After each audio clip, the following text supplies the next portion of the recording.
চাই আমাদের কাছ থেকে যে ঈদের সালাতের ক্ষেত্রে তাকবীর ৬ তাকবীর না ১২ তাকবীর, ঈদের তাকবীরের একটা আমাদের মধ্যে মতানৈক্য রয়েছে, সেই ক্ষেত্রে ইসলামী দৃষ্টিভঙ্গি কি?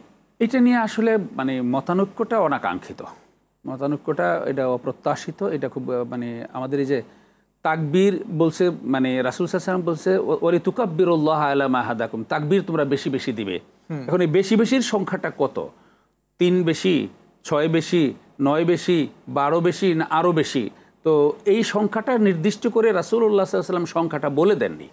তো তিনি কখনো কখনো মানে একটু বেশি করেছেন, কখনো কখনো কম করেছেন। উলামায়ে কেরামগণ বিশ্লেষণ করে তারা দেখেছেন, যেমন আমাদের ইমাম আবু হানিফা রাহমাতুল্লাহ আলাইহি সহ ওনার শাগরিদ যারা, ওনার স্কুল অফ থটের যারা, তারা দেখেছেন যে ৬ তাকবীর হলেই এটা কাসরাতের মধ্যে পড়ে যায়। ৩ ৩ ৬ মানে এটা তিনটেই হলো মানে জমা বা বহু বচনের সিগা, এটা ৬।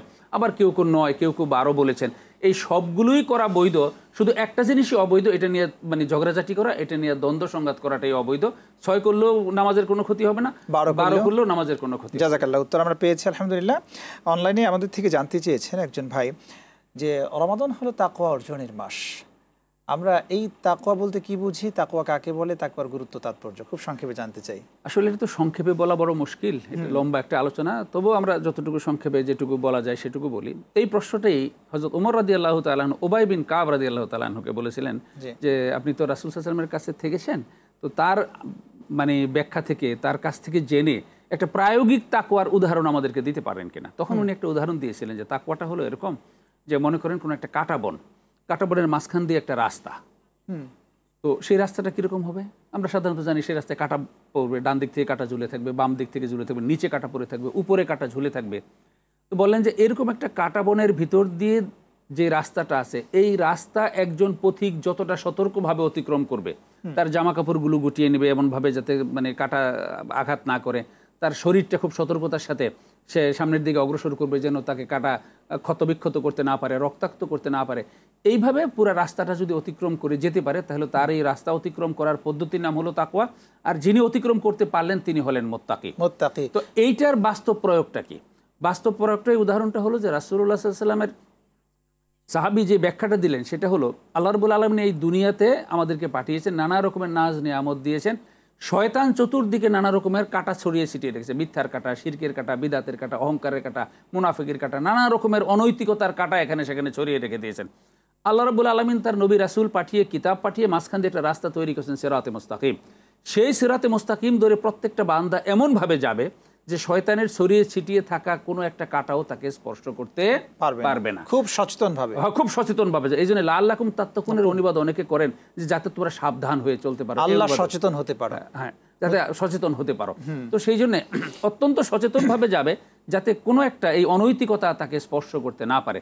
দুনিয়ার জীবনটা যদি এইভাবে যেতে পারে তাহলে তার এই চলার পথের নাম হলো তাকওয়া এবং তিনি হলেন মুত্তাকি। তাহলে রোজার সাথে এটা সম্পর্ক কি? আমরা একটু আগে যেটা বললাম, এই প্রশিক্ষণটা দেওয়ার জন্য আল্লাহ রাব্বুল আলামিন কি করেছেন?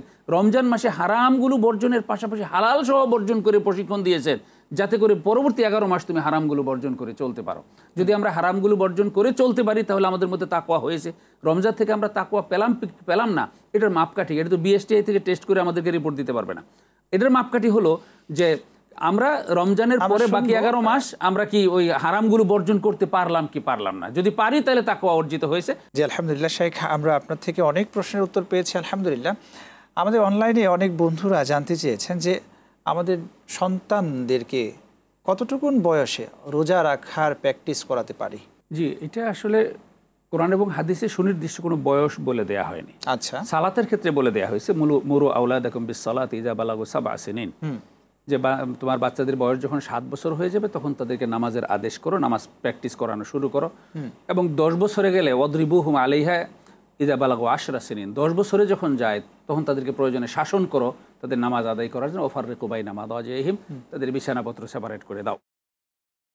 কিন্তু সিয়ামের ব্যাপারে সিয়াম ফরজ হয় তাদের মধ্যে, তারা যখন বালেগ হবে, তখন ম্যাচিউরিটি যখন আসবে, তাদের যখন সেক্সুয়াল ম্যাচিউরিটি এসে যাবে তখন তাদের উপরে ফরজ হবে।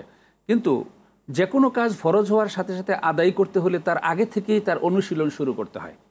এই জন্যে ইসলামের মানে আমাদের ওলামায়ে সালফে সালেহিনদের যুগ থেকেই ছোট বাচ্চাদেরকে, যে বাচ্চারা মনে করেন যে বয়স 7, 8, 10 বছর হয়ে গেছে, এরকম বাচ্চাদেরকে যদিও তারা এখনো বুলুগ হয় নাই, তাদেরকে একটা দুইটা রোজা রেখে, আংশিক রোজা রেখে, আমরা ছোট সময় আমাদের নানিরা দাদিরা দেখতাম বলছে দুপুর পর্যন্ত রেখে এখন খেয়ে ফেলো ছোটদের, মানে মানে 2 রোজা হয়, একদিন দুপুরে খাইলেও রোজা হবে। এটা কিন্তু প্র্যাকটিস করানোর জন্য। আসলে রোজা হয় না, তারাও জানেন যে রোজা হয় না, তাদেরকে একটু দীর্ঘ সময় না খেয়ে থাকার অভ্যাস দেওয়া, দীর্ঘ সময় না খেয়ে থাকার অভ্যাস দেওয়া, অভ্যাস করানোর জন্য। আর যেন সে আশাহত না হয় যে আমার তো রোজাটা হলো না। তো অনুরূপভাবে আস্তে আস্তে পরবর্তীতে একটু বড় হলে, আরেকটু বড় হলে একটা দুইটা রোজা রাখা, পরের বছরে আরো 3টা 5টা রোজা রাখা, একটু উৎসাহ দেওয়ার জন্য। এবং বাচ্চারাও কিন্তু খুব উৎসাহিত হয় যদি রোজা রাখতে পারে। সে কিন্তু ফোন দিয়ে বলছে, খালামণি খালামণি আমি কিন্তু আজকে রোজা রেখেছি, বা এবার আমি কিন্তু 3টা রোজা রেখেছি। তাই নাকি? হ্যাঁ।